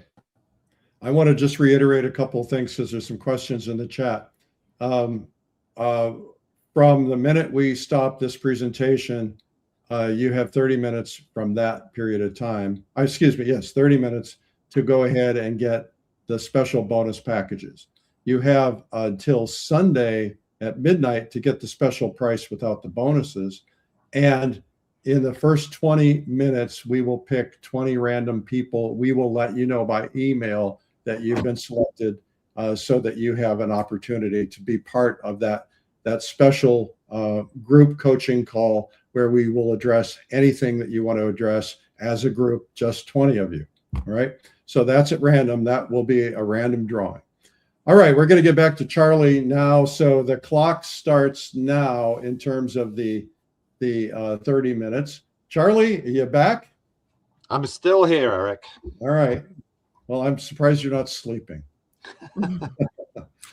Well, Okay, we've got so lots of questions for Charlie and things to discuss. So do we just want to jump right into it? Bring it on. Okay. Charlie, what's a good palette to use in the studio that's easy to clean up? And what's a good palette for when you are out in the field? Good question. Yeah, so people absolutely will use like stay wet palettes, which gets a bit more moisture onto the palette if they're squeezing dollops of paint out, and that's a great idea. It means that they don't skin quite so much. In terms of the way that I do it is I have like a box of paint. Let me just grab it.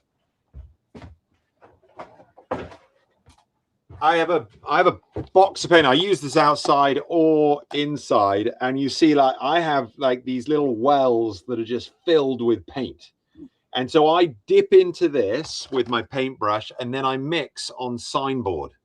And the good thing about signboard, which actually this box is made out of, it's like the corrugated signboard, right? Is that after a while, after a certain amount of buildup, you can just peel off the dried acrylic and just throw it in the trash. So yeah, I think one of the reasons why I use that system where I've got big wells with lots of paint already out is, firstly, it's cheaper to buy acrylic in bulk than it is small little tubes. Secondly, it means that I have lots of paint available to me. And if you remember, like an hour ago when I was talking to you about doing the paintings and making sure you have enough paint, if you've got lots of paint available to you, you're not going to be stingy.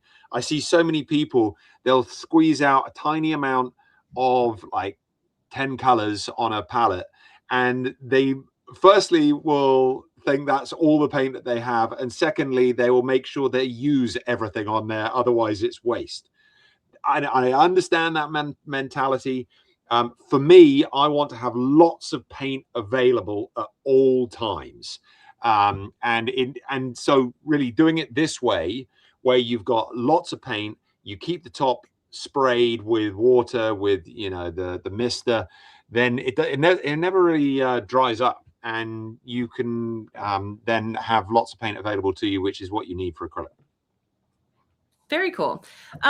So when we're talking about materials like your palette, what are there any particular brushes, like synthetic versus natural hair, that work better for acrylic? And what about canvases? Because there's panels, there's, you know, all different kinds of things. What are your favorite materials to work with? Well, the good thing about acrylic is it's not like corrosive, and so you're not using, you know, oils that can deteriorate your brushes. You're not using solvents that are going to deteriorate your brushes. Of course, your brushes can get gummed up and full of plastic and pigment, but generally you can use anything. You can use a credit card, you can use a squeegee, you can use hog's hair brushes, you can use synthetic brushes, and then because it's all water soluble and you maybe you need to use a little bit of soap, you can get that paint out of whatever it is that you choose to use. So really anything that you feel comfortable with. And we were talking a little bit earlier about edges. You know, certainly if you want to create a softer edge, use a softer brush. And that's, you know, you're not going to get as hard a opaque laying down of big chunky paint that with a really soft brush. So it's difficult to answer that question to say this is what I love. I do tend to use a lot in my paintings, when I'm painting large at least, I do a lot of painting with large brushes. And so I'll be working with a 1-inch brush or a 2-inch brush, and I do a lot of the painting with large brushes. And that's because I try to be very definitive in terms of what I'm painting. I am painting this large shape, which has this transition within it. And so painting with a big brush is a great way of loading up with lots of paint laying it down and being able to make that blend in a very sort of definitive and fast way, which then maximizes the short drying time of the acrylic. Okay. Well, that goes into the next question, which is how do you clean brushes and dispose of the water in an environmentally safe way? Oh, great question. And so cleaning the brushes, I'll tell you what I do. I use a little bit of soap and I wash it down the sink. Now, that's not because I'm unaware of the problems of the plastics of acrylics. It's because I live in Vancouver, Canada. I've contacted the Vancouver Water Waste Works and asked them specifically, what is it that I should do to treat my water before it gets into the sink and the sewer system? And I know that my jurisdiction here does an excellent job of the filtration. So you want to make sure that we're not putting pigment and plastics into the streams and rivers and oceans, because obviously that's where we got the problem. But some jurisdictions do a better job than others in terms of the microfiltration of plastics and pigments out of the wastewater. So Vancouver in particular don't want me to be putting in my own chemicals to try and separate things out. I used to do that. But now what I do is I just make sure that I'm wiping off as much paint from my brush as I can before rinsing in my wastewater, and then I put that down the drain. But I would encourage all of you, contact your works department, contact your whatever the department it will be in the jurisdiction and municipality in which you live and work, and ask them, what should you be doing to make sure that the plastics and the pigment don't get into the waterways? And some of them will say, use a system like the crash system that Golden has, or there are other ways of doing the microfiltration by buying really quite cheap chemicals from places like garden stores. But just being aware that we're not trying to pollute this wonderful world that we're in. What I do, Charlie, is I take a jar with soapy water. Yep. I clean out my brushes the best I can with a rag or with paper towel. I clean it in that jar. I get it clean. I clean everything out. And then I typically have gone through a lot of paper towel, which is probably not very good. But I pour that water into the garbage can where the paper towel is. It absorbs it. And then that goes in the garbage. Great. Absolutely. And then it's not getting into the waterways. Yeah. Right. That is very helpful. Very good information. So always check with your water system. I love that. It. Okay. So seriously, we got a lot of questions. People are loving this. So I want everybody to go in the comments and say where their water system is. And if we've got like 300 of them, the LA water system is going to get a lot of calls all at once. Yeah, there you go.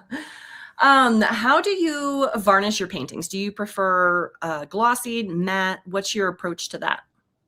Yeah, I like gloss. And not in all instances, because sometimes it will, if I've got a surface that is really bumpy, it can create some glare. But generally I like gloss. And in the same way that with oils, there's, you can kind of reactivate the colors and the depths of the colors, especially in the darks. I quite like putting a gloss medium over the top. It also just isolates it. And then obviously if people are going to be displaying a painting in a really high natural light environment, I'll make sure that I get a UV varnish on the top. But generally I just put one layer of acrylic gloss medium at the end of a painting, and then it goes to the gallery. That makes it pretty easy. That's nice. Mm-hmm. So when you are mixing, and you can do it straight away, right? It's not like you have to wait six months until you put your final varnish on. Yeah, because it dries. That's a really great point. That's a big advantage. Yeah. For those who don't know what he's referring to, typically with oil paints, you have to wait till they've dried at least 6 months. Mm-hmm. Yeah, that's crazy. Okay, so next question. We've got a couple questions about color mixing. When you are doing a gradation, kind of like in the sky, do do you pre-mix large amounts of colors ahead of time, or do you mix in the moment? And what would kind of a typical palette look like for you in terms of colors? Great. I mean, all of this stuff I cover in the demo for Acrylic Live, and also, plug for my video with Streamline. I cover it in that as well. But the biggest leap, or one of the biggest leaps, I should say, in my art career has been, and I know that this isn't like beginner stuff, but this is something that you might have heard about and think that you might want to start trying it, is I think about mixing color in terms of temperature. So I set up my palette so that I have a selection of warms and a selection of cools. And basically the difference between those is if it looks like it should be painting a fire, it's a warm color. If it looks like it should be painting a glacier, it should be a cool color. So your blues and your greens and white will be on the cool side, and also maybe a purple, like a cool purple. And then on the warm side, I've got my oranges, my yellows, my reds, and all the rest of that. And generally, when I'm looking at a transition and I'm trying to figure it out, I will simply say, I'm going to pick 2 points. And if I'm outside, I might do this, or if I'm inside, I'll do it as well. And I'll isolate them. And you go, right, that point, and we could do this on my ceiling here, right? So up here on the ceiling, it's actually darker and cooler than here. This has got more yellow in it. This has got more blue in it. I don't know why. It just does. This is darker and cooler, lighter and warmer. And so once you make that, if you were going to paint this, and I don't know why you would, but if you were going to paint this, you would go dark and cool. And then obviously you go through the light. It's getting super light value. And then here, this is darker than here, and it's a little bit warmer. So those observations on large shapes make a massive difference to how you can paint, especially if you want to paint quicker, because you can generalize fast on shapes like that. I don't know if I answered your question in the slightest. Yeah, I think so. Talking about the gradation and just how you mix the colors. Yeah. Hey, Carrie. Yeah.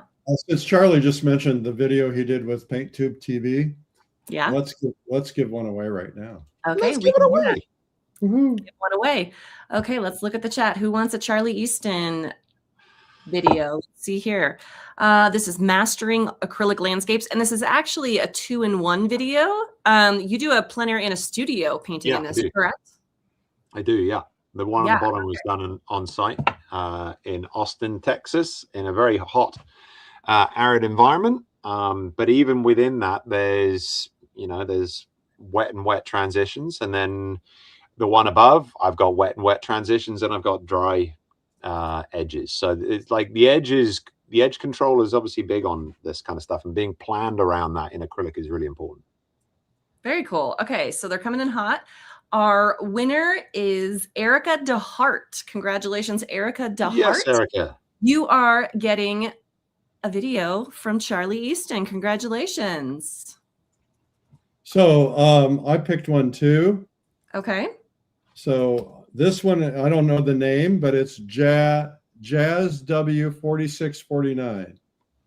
Jazz W4649. You're going to get that. By the way, you guys, our videos at PaintTube TV are all streaming, but we also have DVDs available. So if you're still a DVD person, we still have them available. Probably not for much longer, but maybe. Anyway, grab them while you can. All right, so let's give away. I think what we ought to do, I think a good game to play is we're going to give away a plein air convention. And the way we're going to do it is we're going to ask people to put in the word PACE, like I want to go to PACE. And then once they start putting that in, we're going to tell Charlie to go, and then he's going to say stop. And wherever he stops, we're going to pick one right then. Sound like a plan, Charlie? Sounds all right. So they're starting to come in. So we'll just talk for another minute. Charlie, tell us, are you going to have to, you moving out of your house? Are you going to keep your house and when you go to Morocco? We're going to rent this place out. We're going to keep this, but I've got to do the move very quickly so I can hold on to my studio for as long as I can. Yeah. Okay. Are you ready? Yeah, I'm ready. Okay. You decide when you're going to do it. So I just have to say stop? Yeah. Yes. Stop. It's Susan Trevathan or Sharon. Oh, it goes too fast. I picked it. I can't see it. Susan Trevathan or Sharon Trevathan, you are going to PACE. Congratulations. Yeah. Hey, Charlie. Type I'm here in the chat so we can get you your ticket. Charlie, give everybody your perspective of what PACE is like. People don't even know what that is. Oh, PACE is great. So there's so many different levels of why the plein air convention is great. I mean, I've already mentioned I love talking to the vendors, getting great deals on art materials. Honestly, the stuff that I use throughout the year, it's so much of it I've actually got at PACE. There's obviously seeing the faculty and seeing how they do things. And that's not only in the demos, but it's out in the field as well. Well, last year you set up right outside the exhibit hall and did a giant painting out there. Yeah, I know. And then I was doing the painting and then I had a tap on the shoulder and I turned around or almost ran over Scott Christensen. And it's like, that doesn't happen. I don't get to paint in front of and he said a couple of nice things about my painting. And I was like, come on. Anyway, it was like, there's just so much good energy at PACE. And I think beyond, what I just mentioned about like seeing the demos, beyond seeing the vendors getting those deals, beyond even traveling to an interesting place to paint on every day. I just love the fact that you are with your people. You can have any kind, like I remember last year I was just chatting with another one of the faculty and we were there with one of the attendees just having a beer at the end of the day. And we were just like talking about family. We were talking about where we lived, and we'd just suddenly slip into a little bit of color theory. And then you'd move back out and you'd talk a bit about sport. And then you go back and you're just with people that you can talk about art to. And I don't know about the rest of you, but when I'm in my life here and I'm down at, I'm a soccer dad and coaching or whatever, I'm down on the sideline, I can't talk to any of them about art. And this is our tribe. So that's why I love the plein air convention. Cool. All right. Good answer. Harry, you got a couple more giveaways? A couple more giveaways, a couple more questions. We could give away another Larry Moore and another Carla Bosch. Okay, let's do that. Okay. So we have, it was Landscapes in Acrylic with Carla Bosch and Larry Moore's Creativity course. So let's give those away now. Let's pull up the slides so that people can see what they're getting. So okay, Carla Bosch, and this is going to go to, slow down chat. It's going to go to Herb Atteller. It went really fast. Herb Artlinger, Allbeater. Herb, you're the winner. Congratulations, Herb. All right. Now let's show the next one. Carla Bosch. And the next one is Larry Moore. And that is going to go to, oh my gosh, Monica Whitling. Monica Whitling, you are getting Larry Moore's Creativity course. Congratulations. All right. And let's give away one more of Charlie's. One more of Charlie's? Okay, let's do that. Let's go with... Keep going. Okay, how about Victor Hahn? Victor Hahn, you are getting Charlie's video. Nice. Okay, Carrie, I know that I shouldn't do this because my boss gets angry when I give all this stuff away. I know that because it just came from a board meeting. So why are you giving so much stuff away? So our next event after Acrylic Live, it's after Acrylic Live. When is, no, it's before. Gouache Boot Camp is in February. Gouache Boot Camp is on February 19th. So it's in 3 weeks. In 3 weeks. Let's give one of those away. Okay. So type gouache in the chat. And Charlie, you'll have to for Gouache Boot Camp. I don't have a slide for Gouache Boot Camp. I was not prepared for that. Okay. Oh, well, that's creative. Okay. So let's see. Who have you got on Gouache Boot Camp? We have got Jared Cullum, who is just so good at teaching in terms of like, he does watercolor too, and just how much like water control, mixing color. Oh, so good. Justin Donaldson, who is great landscape painter. And he's actually And a doing great teacher. Mm-hmm. And a great teacher. Great painter, We've great teacher. got Eric Rhoads is going to be doing a demo. I don't know if you know him. Nice. And 1, 2, 3, I Raymond did Bonilla. one demo in China. Yeah, Raymond Bonilla, and then oh my gosh, I'm blanking on the last one. Well, that's cool. I took Aaron, our videographer, with me to China, and so I did a demo there. Nice. Yeah, be fun. Yeah, gouache is great. Catherine Langley, you're going to gouache boot camp. Nice. Yay! Yay! All right. So let's do one more question, then let's let people go. Okay, this is a very good one because I'm very curious to see how you're gonna answer this. How do you paint acrylic plein air in sub-zero temperatures? Booze. Vodka. Well, I mean, that is the way you do it. You can basically make sure that the paint doesn't freeze by mixing in a little bit of alcohol into your paint.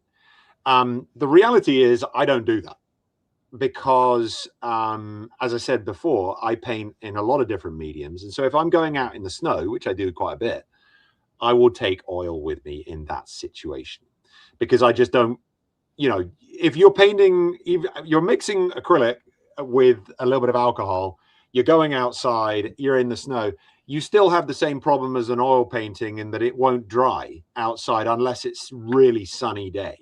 So it can still be like below freezing, but then the sun will kind of bake the surface and dry it up. But generally that surface, if it's cold, it won't dry. So there's no real benefits in that situation to working in acrylic over working in oil. So in that situation, I'd work in oil.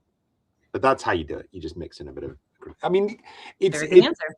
I have, and this is actually something that I say to people that I teach, have your different sets of painting materials ready to go, packed on the back of the door, so that if somebody says, let's go painting, or you see a light condition, you just pick it up and go. You don't have that whole extra barrier of going, oh, I've got to collect my paints. I've got to collect, oh, I haven't got a panel ready. If you make sure that it's ready to go and there's no barriers, then there's no excuses. You just get out there and do it. And as we all know, we can all find reasons why we can't do something, but removing as many obstacles as we can actually allows us to do something that we know that we should be doing and that we'll actually enjoy. So I like to keep a kit in my car, so I've just always got one. Yeah. I actually have a small gouache kit I keep in my briefcase. And the other day in Austin, Texas, something that never happens in Austin, Texas, is we had snow. And so I did exactly what you did. As I went out, let's see here. I have to remove something else. There we go. There I am. I'm painting in the snow. We didn't have a lot of snow, Charlie, but did oil. Yeah, that's great. Yeah, you went in oil because that's the right medium for that. So having the gouache set in your little traveling briefcase, having an oil set that's ready to go, having an acrylic set that's ready to go, whenever the conditions are right, that's the great thing. And even if it's super duper cold, oils will still work. Acrylics have a little bit less flexibility than oils. I mean, I'm a massive acrylic evangelist, but there's a going outside into the desert in whatever stinking hot temperatures we can get to, acrylics aren't the right medium for it. But you're going to get a little experience doing that in Morocco. Yeah, well, I mean, I'll be in Casablanca mostly, which is by the coast, so it will be humid. So the acrylics will actually work pretty well. But yeah, I can't wait. There's so much that I'm looking forward to, and as I said, it's just changing it up, getting a whole load of inspiration, and we'll see what happens. All right, Charlie, thank you so much. We really appreciate your time today. Everybody give Charlie props. Oh, by the way, remember Charlie Easton at Charlie Easton, and he's got to get his Instagram numbers. I'm there, Eric. You're already there? 15,074. Everybody. The tally has gone up. So, thank you for that. Well, we can still keep going, guys. Keep going. Keep going. All right. Now we'll have to see if we can drive mine up. Okay. So, Carrie, do you have a chance? Do you have the ability to upgrade a couple people? Yeah. Well, no, because I got to look at the names really quick. All right. Let's see if we can do that. I can get those. Well, while we're waiting for that, can I ask Charlie another question? Oh, yeah. Sure. So do you have a favorite color for what you tone your canvas before you start painting? Oh, yeah. Interesting. So it varies enormously, but I actually really quite like a kind of a magenta, not full magenta, but a magenta color. I find it works really well under snow, and I'm painting a lot of snow at the moment. Otherwise, I like toning the canvas in the summer months, kind of a warm mid-tone, so kind of a little bit more on an orangey kind of side. But yeah, it's funny actually, because I talk about this in my Acrylic Live video, because that one I didn't tone it at all. And that one I just painted off white, and that was because I was painting like a coastal scene, and I wanted to maintain some of the really white canvas as froth on a surf wave.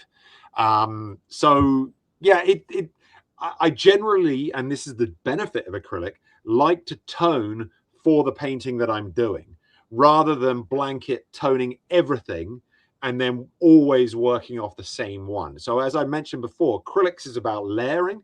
So if I know that I'm going to paint a snow scene that I might want to have a magenta, so I'll lay it down, it'll dry quickly. I can then keep working on it and keep building up the layers. Or if I'm going to be working even in the field, I can turn up somewhere and go, right, this scene here, it's very green, so I want to have nice warmth under the green, so I can paint everything orange. So that's the joy of acrylic. It's not like you have to have all of your panels pre-toned before you go out. Outstanding. There you go. Everybody Okay, so give a round of applause to Charlie Easton, and thank you, good luck with your move. Thank you, Charlie. Well, I've got the names for our upgrades. Okay, good. So Jane Jones, you just got upgraded to Premier status for Acrylic Live. Congratulations, Jane Jones from Dallas, Texas. Jane is somebody who just registered. Yes, and Susanna Walker from Alamo, California. Congratulations, you're getting a VIP ticket. Congratulations, yay! Nice. Oh, that's great. Congratulations. And that's one of the benefits of signing up fast, I guess, right? Yes. All right. Well, that's really terrific. Everybody, thank you. Charlie, thank you. Carrie, thank you. I hope that you guys enjoyed this today. I think it was very helpful. I learned a lot. I hope you did too. We will send you a replay in your inbox later. When we send stuff, always open it. Always open it, because you never know what's in there. And today you're going to get a replay. So remember, today's special price that we offered on Acrylic Live is just for you guys. It expires Sunday at midnight. We have a link that we'll put in the chat right now, and there's a link under the player in most cases. And so remember, you have 1 hour from right now to get the bonuses. Maybe we should pick, because we haven't really started the clock officially, maybe we should pick the 20 from in 20 minutes from right now. Carrie, can we do that? No, because we already have 20 people signed up. So those first 20 people, those first 20 people already got it. So okay, terrific. Okay, great. All right. Well, thank you, everybody. And remember to sign up. Thank you for doing this. And we're going to see you all on Acrylic Live. And you've got till Sunday midnight. But if you want those bonuses, you've got the next 1 hour. Charlie, God bless you, man. Thank you so much. Have a great time in Morocco, and we'll see you wherever we see you next. And I will still be here. I'll still be here in this spot in my messy studio. And but yeah, I will be here. Okay, terrific. Thank you, then. guys. Thank you, Thanks, everyone. Thanks, everyone, for tuning in today. Bye-bye.